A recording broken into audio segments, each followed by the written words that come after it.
어머니가 이제 지난 수요일 날 퇴원하셨는데, 집안 이곳저곳 돌아보시더니, 집안 꼴이 이게 뭐예요? 소파 밑도 닦아야지 하십니다. 그래서 이렇게 소파 밑을 보니까, 먼지가 소복히 쌓여 있습니다. 그리고 나서 이제 아버님이 또 밖에 나가셔서, 밖에 이제 그 닭똥이, 또 오리똥, 개똥 잔뜩 있잖아요. 또 빗자루로 쓰십니다. 깨끗하게 치우니까 집 안팎으로 환해지게 됐습니다. 국가 통계별로 선진 국가의 톱10에 들어가는 나라 중에 노르웨이, 아이슬란드, 덴마크, 그리스, 스웨덴이 있습니다. 노르웨이, 아이슬란드, 덴마크, 스웨덴이 있습니다. 이 나라들은요, 8세기에서 10세기경에는 바이킹 국가였습니다. 약 300년 동안 유럽을 쑥밭으로 만들고 다니던 전사의 집단들이었다 하는 겁니다. 그런데 이런 나라들이 어떻게 초인류 국가가 되었는가? 바이킹, 해적들 아니에요? 해적들이 어떻게 그 후예들이 초인류 국가를 만들 수 있었는가에 대한 질문에 대한 답이 법을 잘 지켰다고 하는 겁니다. 그 배 안에 선장과 또 선주, 그리고 그 이제 항해사들, 이렇게 그 명령 체계가 아주 분명하고 확실했다는 거예요. 그리고 이들이 법을 잘 지키는 것이 그 배 안에서 아주 효율적이라는 사실을 알게 됐습니다. 그런 의식이 국민 전체한테 퍼지게 되고, 그래서 그들이 이제 나라 전체가 법을 잘 지키는 것이 정말 효율적이다라는 사실을 알게 되었다고 하는 겁니다. 윗사람서부터 법을 잘 지키면서 그 법 가운데 나라가 굳건하게 서게 됐다는 거예요. 우리 옛말에 이런 말이 있습니다. 윗물이 맑아야 아랫물이 맑다 했습니다. 즉 지도자가 솔선수범해야 한다고 하는 겁니다. 예수님 당시에 바리새인들과 서기관들은 이스라엘의 정신적인 지도자들입니다. 이들이 종교적 지도자, 정치적 지도자, 정신적 지도자 위치에 있다고 하는 거예요. 그러니까 이 지도자들이 솔선수범하지 않으면 안 되는 위치에 있지만, 이들은 솔선수범도 하지도 않으면서 백성들에게는 거룩한 삶을 요구하고 있다고 하는 겁니다. 수신제가 치국평천하라 했습니다. 먼저 자신의 몸을 정결하게 한다. 자신의 몸을 정결하게 한다는 게 뭐냐면 때를 닦는다 그런 의미가 아니라 자기 삶이 정결하다는 거예요. 그런 다음에 자기 가정을 다스리고 나아가서 나라도 다스릴 수 있게 된다고 하는 겁니다. 그럴 때 천하가 편안하게 된다는 거예요. 근데 자기 자신을 다스리지 못합니다. 자기 마음속에 있는 욕심, 자기 마음속에 있는 그 은큼함, 이런 것을 자기 자신이 다스리지도 못하면서 이제 백성들로 하여금 너는 너 마음을 잘 다스려서 국가에 충성하라. 그게 말이 안 된다 하는 겁니다. 자신의 마음도 다스리지 못하는 자는 가정도 다스릴 수 없고 더 나아가 나라도 다스릴 수 없다는 거예요. 그런데 그런 자들이 자꾸 나라의 지도자가 되려고 한다면 그 나라가 화를 입게 된다고 하는 겁니다.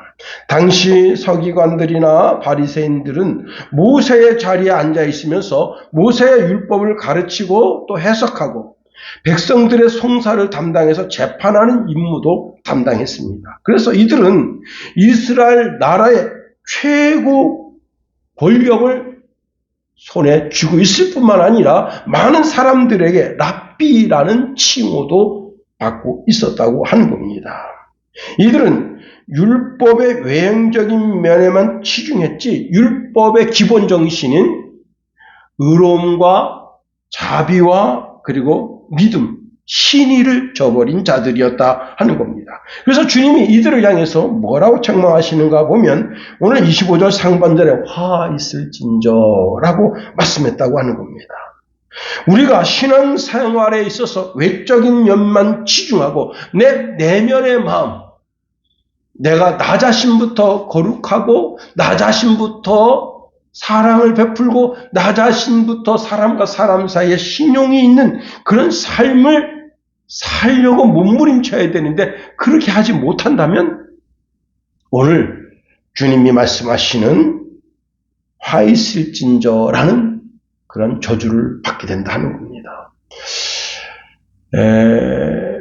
그 베트남에는요, 진짜 수많은 오토바이가 있어요. 제가 작년에 그 베트남에 갔다 오면서 이 베트남은 반드시 모든 휘발유 오토바이가 전기 오토바이로 바뀌어야 되겠다라는 생각을 가졌습니다. 전기 오토바이로 바뀌면 이제 일단 공기가 깨끗해지잖아요. 근데 이들이 이제 주로 그 오토바이가 이들의 발인데 이들은요 오토바이를 살 때 절대 신용카드로 사지 않는다고 한다는 겁니다. 반드시 현금으로 산대요. 신용카드로 그 물건을 주고받는 사람은요, 0.7%밖에 되지 않는데요. 그러니까 한 사람도 안 되는 거예요. 100사람 중에 한 사람도 안 돼요. 다 현금으로, 현금 박치기를 하고, 현금을 갖다 주고 그 자리에서 오토바이를 받는다는 거예요. 왜? 신용이 없는 거예요, 신용. 내가 돈만 크레딧 해가지고 이렇게 크레딧 카드로 줬는데, 이놈이 물건을 안 준다, 이거예요. 그래서 반드시 돈을 들고 그 자리에 가서 오토바이를 그 자리에서 내 손에 받아 들고 와야 된다는 거예요. 그래서 한국 사람들이 참 힘들대요. 그런 면에 있어서. 여러분, 신용, 믿음, 신용이 있어야 된다. 우리가 오늘 본문에 있는 말씀을 통해서 한번 세 가지로 살펴보려고 합니다. 첫 번째, 하나님은 우리의 마음을 살핀다는 겁니다. 하나님은 우리의 겉포장지를 보는 분이 아니시라는 거예요. 하나님은 우리의 내면을 살피시는 분이시다. 그래서 우리의 내면을 어떻게 의롭게 사랑스럽게 믿음이 가는 그런 삶을 살아야 된다는 거예요. 그런데 사람들은 뭘 보느냐? 그 사람의 포장지를 보는 거야. 아, 그 사람이 교수다. 야, 대단한 걸. 그 사람이 법관이다. 야, 대단한 걸. 그 사람 변호사인데. 야, 대단한 걸. 아, 그 사람 누군데? 에이. 이렇게 보는 거예요. 그 포장지를 자꾸 보는 거예요. 최근에 이제 어떤 여자분이 대형 사고를, 26세 되는 여자분인데 대형 사고를 했어요. 사람을 치어 죽였는데, 결국은 이제 재판에 넘겨졌는데, 깜짝 놀랄 만한 일들이 거기서 드러났습니다. 이 여자가 BMW 타고 다니는데요. 알고 보니까 이 여자는 월세방 살이를 하고 있습니다. 예. 그리고 반취 상태에서 교통사고를 냈는데 판사에게 선처를 구하면서 제가 지금 월세방에 살고 있는데 저를 좀 선처해 주십시오. 먹고 사는 것도 쉽지 않습니다. 그러니까 판사가 아니 그러는 그 월세방을 살면서 어떻게 너는 외제차를 끌고 다니느냐 그랬더니 이 여자가 답이 과관입니다. 사람들이 자신이 무시해서 그래서 외제차를 구매해서 끌고 다니는데 내 삶이 다 빚입니다. 사람들의 시선을 의식한다는 거예요. 야, 나는 비록 월세방에 살아. 그래도 BMW 정도 끌고 다녀야 사람들이 함부로 껴들지 않고 야, 외제차니까 조심하자 하고 양보도 해주지. 여러분, 우리는 사람의 시선을 의식하는 그런 사람들이 아니라 하나님의 시선을 의식하는 사람이 되어야 한다는 겁니다. 사무엘상 16장에 보면 다윗이 나옵니다. 다윗은 시골의 목동이에요. 자, 유대 베들레헴 들에서 이세의 아들 가운데 막내 8번째 아들인데 양치는 목동입니다.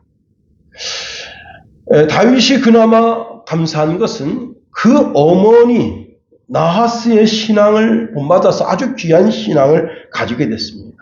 이 나하스는 하나님을 잘 섬기는 경건한 부인인데 그 신앙이 다윗에게 머물게 됐습니다.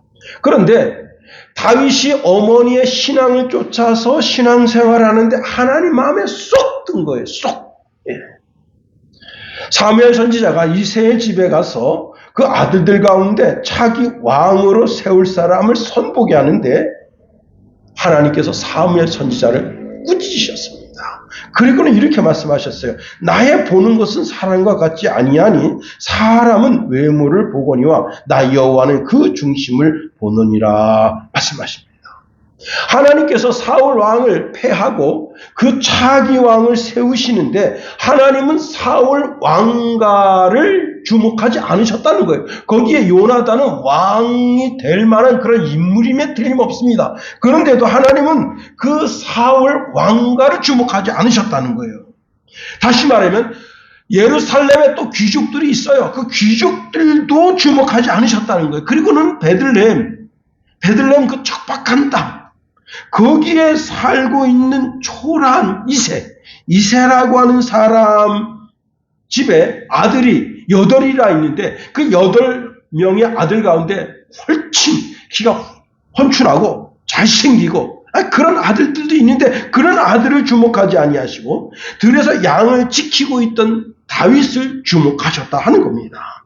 그리고 사무엘에게 말씀하시기를 그니 일어나 기름을 부으라 하시면서 다윗에게 기름을 부어 그를 왕으로 예선하셨다 하는 겁니다. 여러분, 하나님은 마음이 청결한 자를 기뻐하시고 베들레헴 그 시골 목동이라도 그를 들어서 왕이 되게 하신다 하는 거예요. 그러니 우리 마음이 더럽고 우리 마음이 개차반이라면 그런 사람은 어떻게 들었을 수 있겠어요?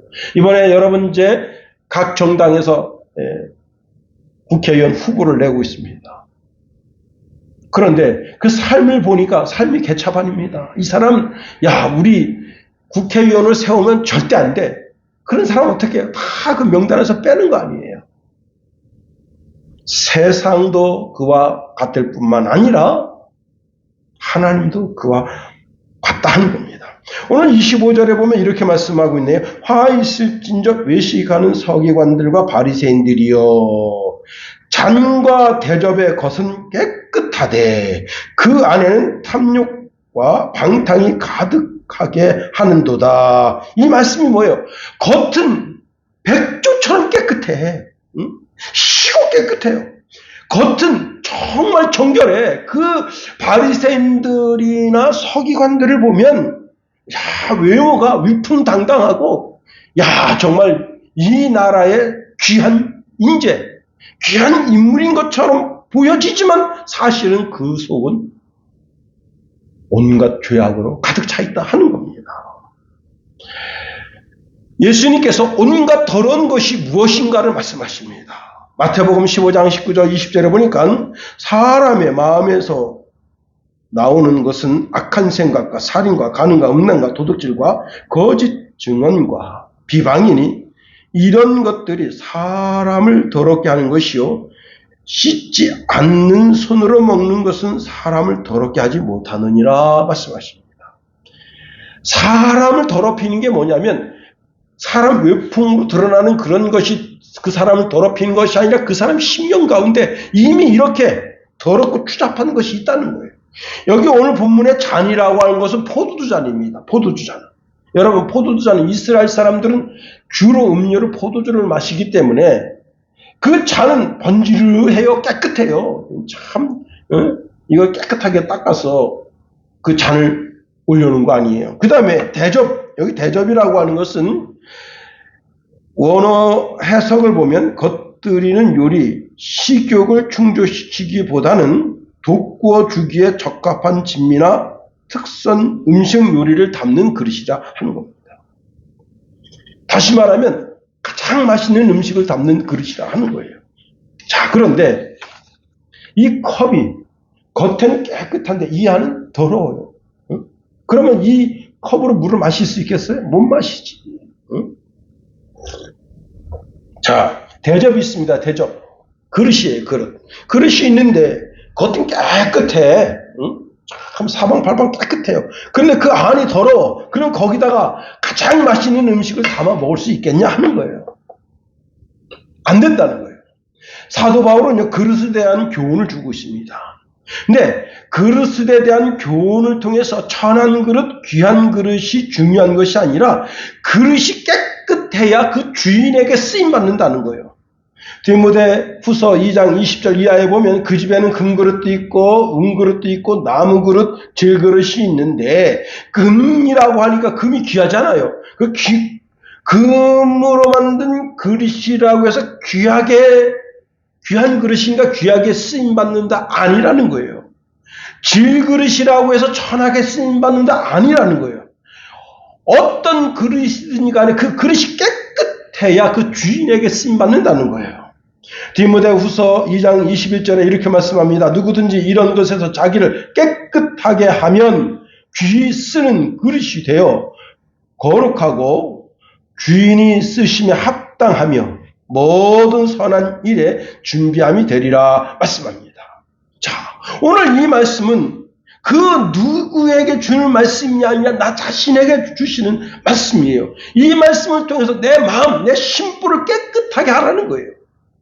우리가 주의 음성 가운데 책망의 음성을 들을 때 그때 나 자신을 살펴봐야 하는 겁니다. 그리고 내 마음에 들어있는 죄악의 쓰레기를 다 끄집어내서 다 버려야 되는 거예요. 여러분, 집에 진공청소기가 있는데 이 진공청소기가 참 대단합니다. 구석구석에 청소기를 탁 밀면 그 안에 있는 우리 눈에 보이지 않는 미세먼지까지 싹 끌어서 없애버립니다. 그런 것처럼 내 마음속에 내재하고 있는 영혼의 쓰레기를 그리스도의 피로 다 닦아서 정결하게 해야 한다고 하는 겁니다. 사도 바울은 우리의 마음 심령을 단장하라 말씀합니다. 베드로전서 3장 3절 이하에 보니까 너희의 단장은 머리를 꾸미고 금을 차고 아름다운 옷을 입는 외모로 하지 말고 오직 마음에 숨은 사람을 온유하고 안정한 심령에 썩지 아니할 것을 하라. 이는 하나님 앞에 값진 것이니라. 전에 하나님께 소망을 두었던 거룩한 부녀들도 이와 같이 자기 남편에게 순종함으로 자기를 단장하였나니 말씀합니다. 겉을 아름답게 단장하는 것도 중요해요. 그런데 그보다 더 중요한 것이 뭐냐면 그 사람의 마음을 아름답게 단장해야 된다는 겁니다. 아름다운 인격, 온유와 겸손과 신앙의 덕으로 그 심령을 무장해야 한다 하는 겁니다. 오늘날요, 기독교인들이 연속극에 나오는 모든 드라마에 뭐로 나오느냐? 깡패로 나옵니다. 빌런.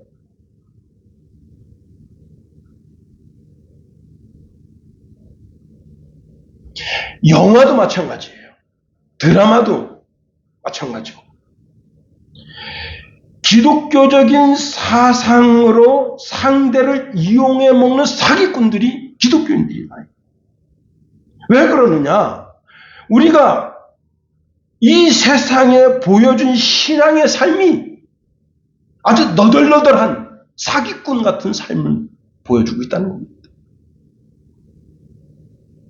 누가 그리스도인과 교제하면 상대방, 야, 저 사람 교인이야, 조심해. 그 사람과 사귀면 손해가 나 하고 귀뜸해 준다는 거예요. 우리가 이 세상의 짐덩어리가 된 겁니다. 야, 기독교인들이 더하더라. 여러분, 주님이 이 시대에 빛과 소금의 직분을 감당하며 살라고 했는데 이 시대를 점점점 더 어둡게 만드는 존재가 기독교인들이다 라고 생각하니까 여러분, 더 이상 기독교인들은 이 땅에 필요 없다는 거예요. 차라리 불교인이 되지 라고 생각하는 겁니다. 그렇게 세상 사람들로 하여금 기독교인들이 취급받고 있다는 거예요. 그들만의 리그가 되면 안 된다. 요한계시록에 보면 라오디아 교회가 나옵니다. 주님께서 그 라오디아 교회를 통해서 이렇게 말씀하셨어요. 나는 너를 역겨워한다 하셨습니다. 계시록 3장 16절에 보니까 내가 이같이 미지근하여 뜨겁지도 아니하고 차지도 아니하니 내 입에서 너를 토하여 버리리라. 여러분, 개나 고양이가 사람도요, 뭘 상한 음식을 먹으면 토하게 됩니다. 우리가 상한 음식, 부패한 음식 같은 그런 존재라고. 상한 그리스도인들이 부패한 그리스도인이라는 거예요. 그래서 주님께서 우리에게 그 라오디아 교회를 향해서 다시 책망하시면서 충고하십니다. 볼지어다 내가 문 밖에 서서 두드린다. 나를 다시 영접하라는 거예요. 그리스도를 다시 영접하라는 거예요. 그리스도의 뜻이 무엇인지 분명히 알라는 거예요. 여러분, 이 시대의 빌런으로 깡패로 우리가 살면 되겠습니까? 두 번째로, 우리가 오늘 본문에 있는 말씀을 통해서 생각하는 것은 우리 심령 속에 있는 탐욕과 방탕을 깨끗하게 해야 됩니다. 오늘 본문 말씀 25절 하반절에 보면 겉은 깨끗하되 그 안에는 탐욕과 방탕으로 가득하게 하는도다 했습니다. 바리새인과 서기관들은 방탕과 탐욕이 가득하다는 겁니다. 사실 잔과 대접은 뭐예요? 물질적인 거잖아요. 그런데 탐욕과 방탕은 도덕적인 겁니다. 윤리적인 것. 다시 말하면 예수님께서 이것을 지적하는 것은 저들 마음이 너무 추잡하다는 거예요. 그런데 오늘 이 시대에 내가 추잡하지 않은가 한번 살펴봐야 되는 겁니다. 이 탐욕이라고 하는 것은요, 단순한 욕심이 아닌 거예요. 이것은 행동을 일으킬 수 있는 동기적 유발이 그 속에 있다는 거예요. 자, 우리가 여러분 선을 행하기 위한 동기가 내 속에 있으면 좋은데 죄악을 지으려고 하는 악한 마음이 내 속에 있다. 그게 바로 탐욕인 거예요. 이 원래 탐욕이라는 단어는요, 붙잡다, 빼앗다, 잡아채다 라는 단어에서 유래됐습니다. 다시 말하면 자신의 소유물이 아닌 것을 자신의 소유로 만들려고 탐내고 결국은 그 탐심을 실행으로 옮긴다는 거예요. 그래서 정도를 받지 않고 정당한 방법으로 내가 이 사람 물건을 사고 싶어 정당한 방법으로 그 사람의 물건을 사는 것이 아니라 법을 교묘하게 이용해서 그 사람 것을 강제로 자기가 취하는 그런 것을 오늘 본문에 탐욕이라고 말씀했습니다. 그런데 성경은 이 탐욕을 큰 죄라 한다. 십계명에도 이 탐욕에 관한 말씀을 주고 있습니다. 출애굽기 20장 17절에 보니까 내 이웃의 집을 탐내지 말라. 내 이웃의 아내나 그의 남종이나 그의 여종이나 그의 소나 그의 낙이나 무릇 내 이웃의 소유를 탐내지 말라 말씀합니다.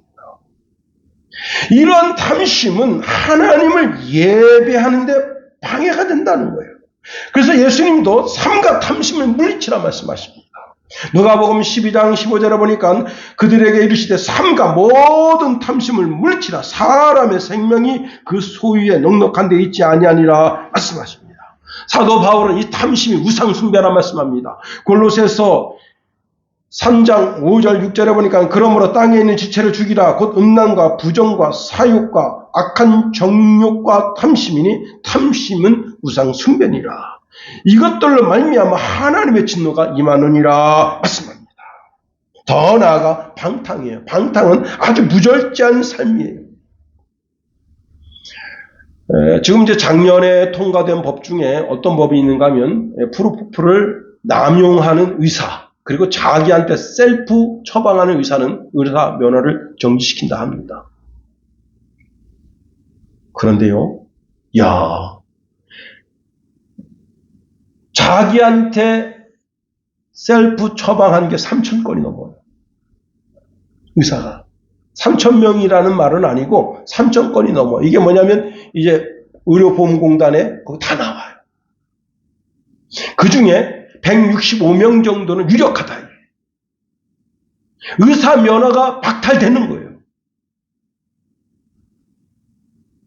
그런데 그 프로포폴을 자기가 맞았겠는가 하는 겁니다.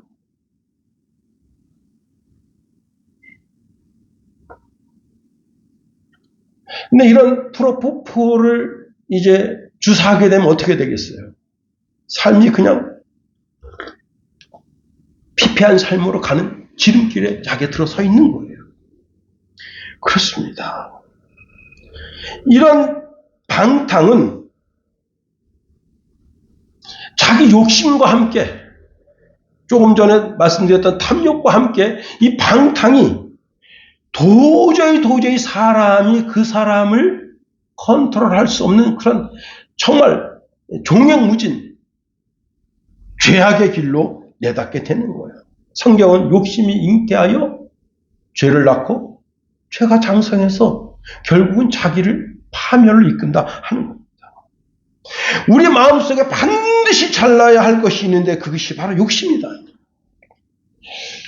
우리 마음에 무서운 탐심, 탐욕을 제어하는 지혜가 필요하다는 겁니다. 2000년대 초반 들어서 우리나라 이제 그 서해안, 그 다음에 동해안에 중국 불법 어선들이 굉장히 난리 버거지를 쳤습니다.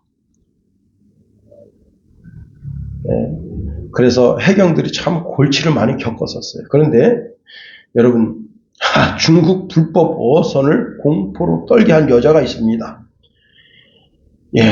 중국 어선들이 자기네 땅에는 고기가 없어요. 왜? 이 쌍끌이 어선이어가지고 아주 그냥 짝짝가는 것까지 다 잡아들입니다.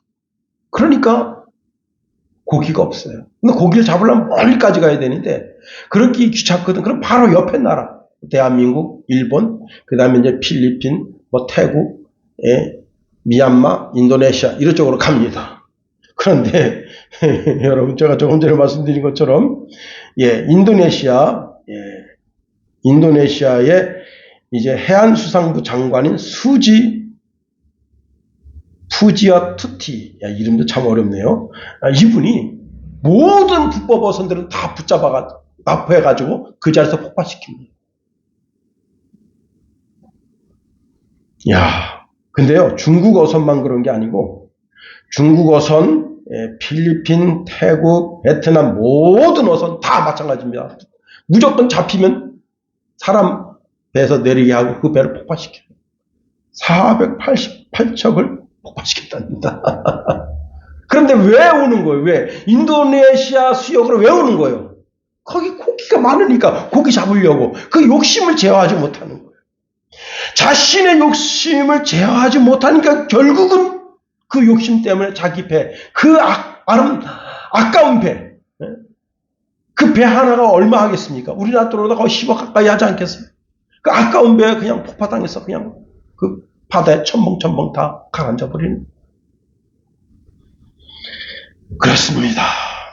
여러분, 세상 사람도, 세상의 해양수산부 장관도 그러하시는데 하나님은 어떠하시겠어요?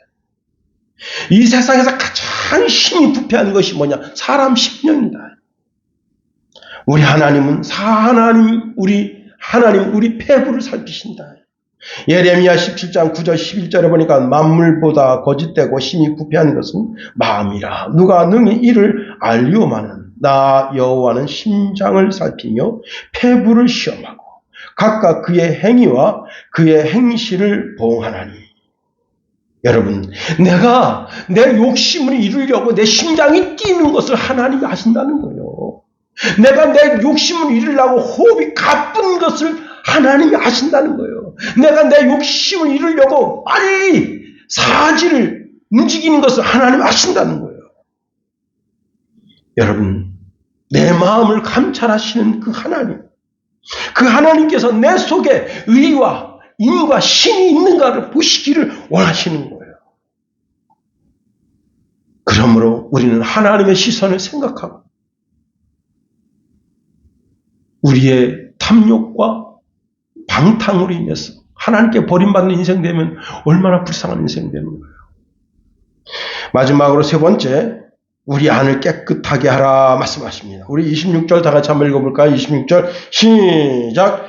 눈먼 바리새인이여 너는 먼저 안을 깨끗이 하라. 그리하면 겉도 깨끗하리라. 오늘 본문에 보면 의식적으로 그릇을 깨끗하게 하는 것처럼 내 마음을 의식적으로 깨끗하게 하라 말씀하십니다. 내 마음을 깨끗하게 하는 것이 무엇이냐? 23절에 말씀하고 있는 의와 인과 신입니다. 다시 말하면 의로움과 자비를 베푸는 것과 사람과 사람 사이의 신용. 예. 다시 말해서 자신의 위선적인 생활에서 전격적으로 돌아서라는 거예요. 즉 회개하고 거룩한 삶을 살라는 거예요. 우리가 회개하는 것, 마음을 바꾸는 것, 그것을 뒤로 하게 되면 큰 손해가 나게 되는 거예요. 여러분, 오늘 우리가 이 본문에 있는 말씀을 들으면서 우리의 마음을 깨끗하게 해야 됩니다. 우리 마음의 죄악의 짐을 내려놓아야 되는 거예요. 그리고 여러분, 우리가 아는 것과 믿는 것이 하나가 돼야 되는 겁니다. 유월절 날에 주님이 자신이 십자가를 지시고 이제 하나님 아버지께로 돌아갈 것을 알게 되셨습니다. 그때 주님께서 이제 옷을 갖다가 벗어서 이렇게 옷을 벗어서 이렇게 허리춤에 찼습니다. 근데요, 제가 우연히 그 동영상을 보니까 예수님께서 와기를 벗었는데 알몸입니다. 이게 무슨 뜻이냐면 종의 그 집의 가장 천한 종, 그 천한 종은 바지만 입고 있어요. 위에 옷이 없어요. 그 가장 천한 종의 자세를 취한 거예요. 깜짝 놀랐습니다, 제가.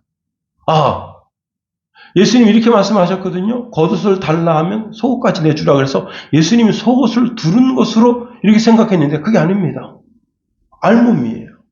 그런데 겉옷을 둘러서 이렇게 묶으시고는 대로 갖다가 물을 떠서 제자들의 발을 씻기십니다.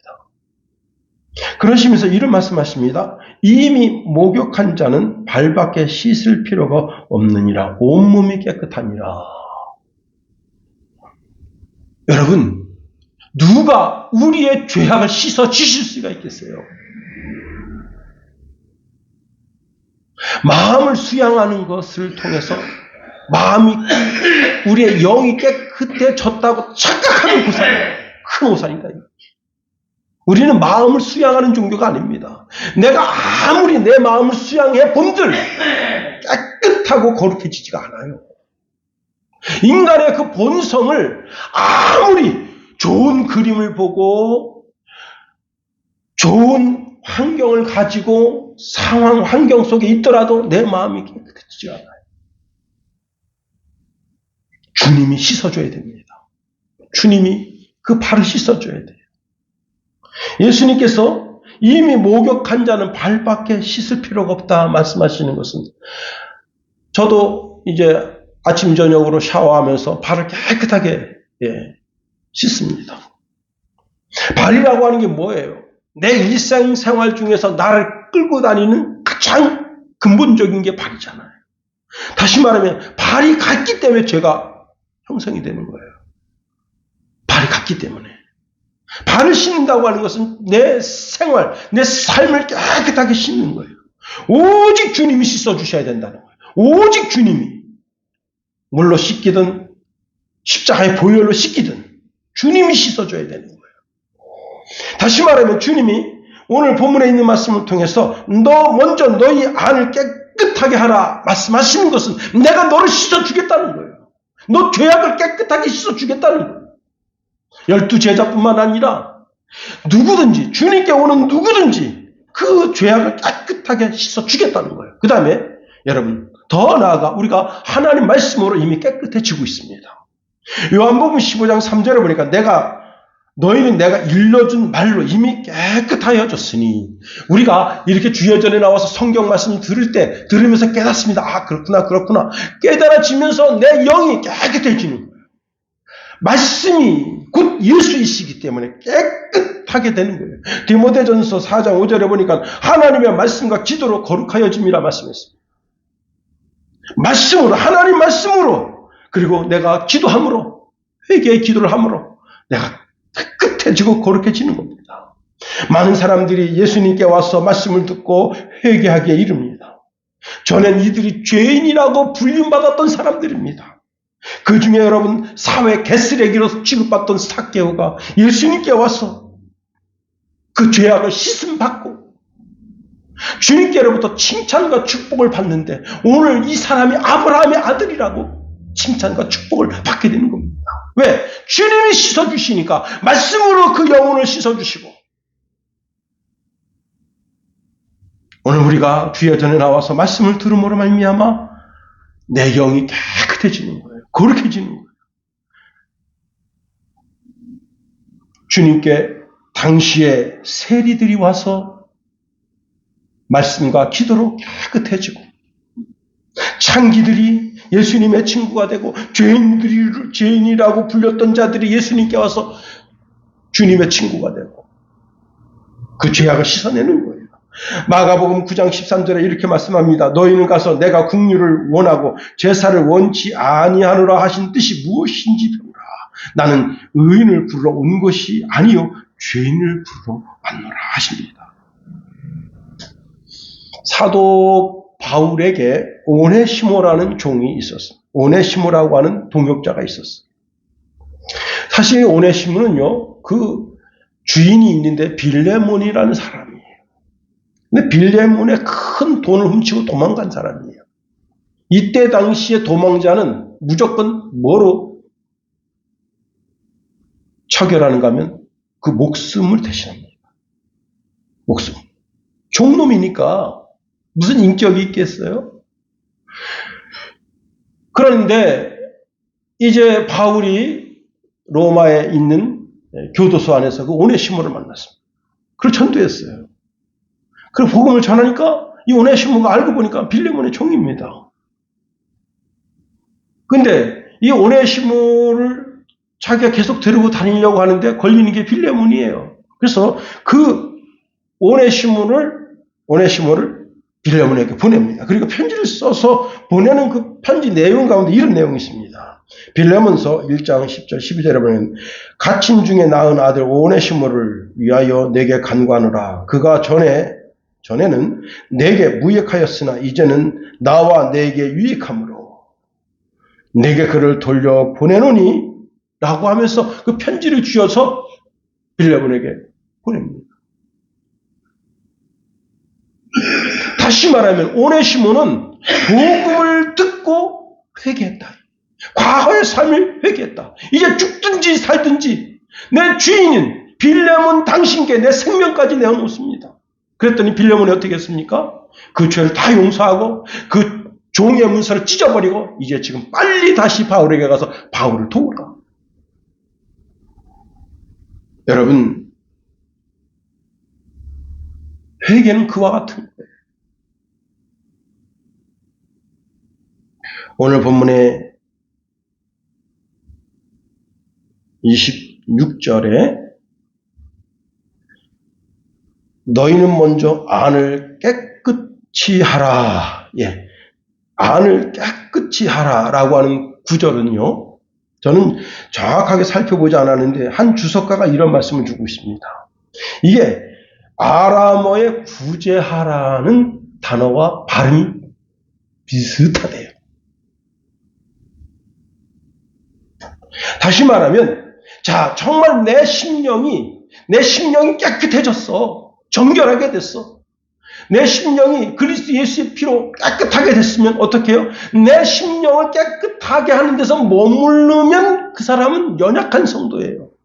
1차적인 성도예요. 성숙한 신앙인이 아닙니다. 이제는 어떻게 해요? 도둑질 하던 놈이 연약한 사람을 돕기 위해서 어떻게 해요? 자기 손으로 일해서 돈을 벌어서 그걸 도와줘야 되는 거예요. 다시 말하면 오늘 안을 깨끗이 하라는 말이 아람어로 구제하라고 하는 발음과 비슷하다면 혹시 주님께서 그 의도를 가지고 이 말씀을 하지 않으셨겠는가 하는 겁니다.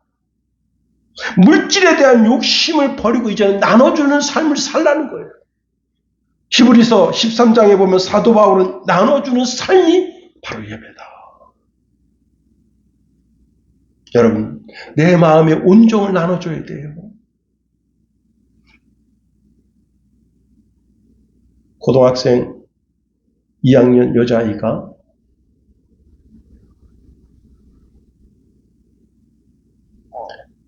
지갑을 쓰리당했어요. 10년 전에.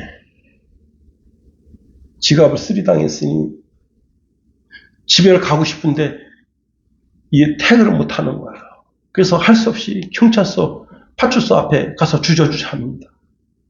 이 문제를 해결해야 되는데, 응? 그래서 파출소 앞에서 주저주저 하니까 그 파출소 순경이 왜 그러니 그 걔를 이제 붙잡아서 파출소 안에 들어갑니다. 그랬더니 제 지갑을 쓰리당했어. 집에 가야 되는데 지금 막차가 남았는데 어떻게 할지 모르겠네. 그랬더니 그 순경 월급 얼마나 되겠습니까? 그 자리에서 1,000원짜리를 줬어요. 그때 학생 그 표가 750원인가 그래요. 학생 그 차비가 그 750원을 내야지 갈 수 있는 거예요. 자, 그래서 경찰이 이제 그한테 1,000원을 줬습니다. 이 아이가 쫓아가서 이제 1,000원을 내밀고 750원짜리 토큰 사가지고 그리고는 버스를 타고 집에 갔습니다. 세월이 흘렀어요. 학생 신분으로는 그 받은 바 은혜를 어떻게 갚겠습니까? 10년이 흘렀네요. 어느 날 문득 생각하니까 그때 그래 나를 도와준 그 경찰관이 있었지. 내가 그 은혜를 잊고 살았구나. 그래서 이분이요 음료수 그 노란 음료수 이름이 생각 안 나네. 그거 있잖아요. 그 노란 음료수 그거 한 박스 그걸 돈 해서 그 파출소 앞에 갖다 놨는데 들어갈 용기가 안 나. 그래서 편지를 썼어요. 내가 10년 전에 여기 있는 순경한테 1,000원을 꿨는데 그때 그 생각이 납니다. 음료수 드시고 그때 그 은혜 생각해서 감사해서 여기 음료수 가져왔어요. 음료수 드세요. 그리고 10,000원을 넣어놨습니다. 나눠주며 살아야죠.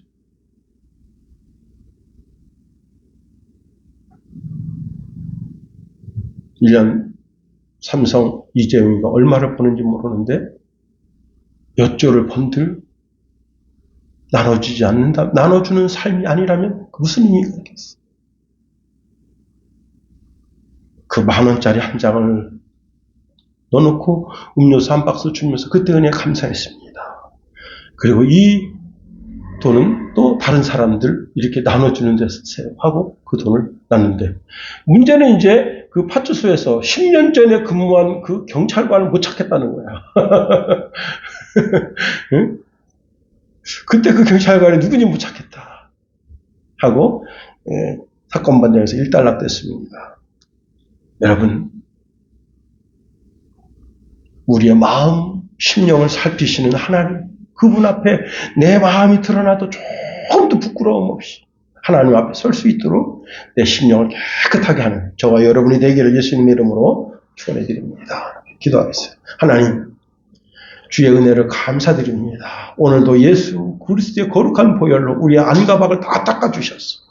우리를 정결하게 하시고 죄악에 물든 삶, 죄악에 물든 몸, 죄악에 물든 심령을 깨끗하게 해주시고 이 거룩하고 정결한 몸으로 이 세상 살아 하나님의 영광 드러내는 삶을 살게 하시고 우리가 또한 물질적인 풍성을 통해서 이웃을 돌보는 그런 믿음의 사람이 다 되게 하소서. 예수님 이름으로 감사하며 기도합니다.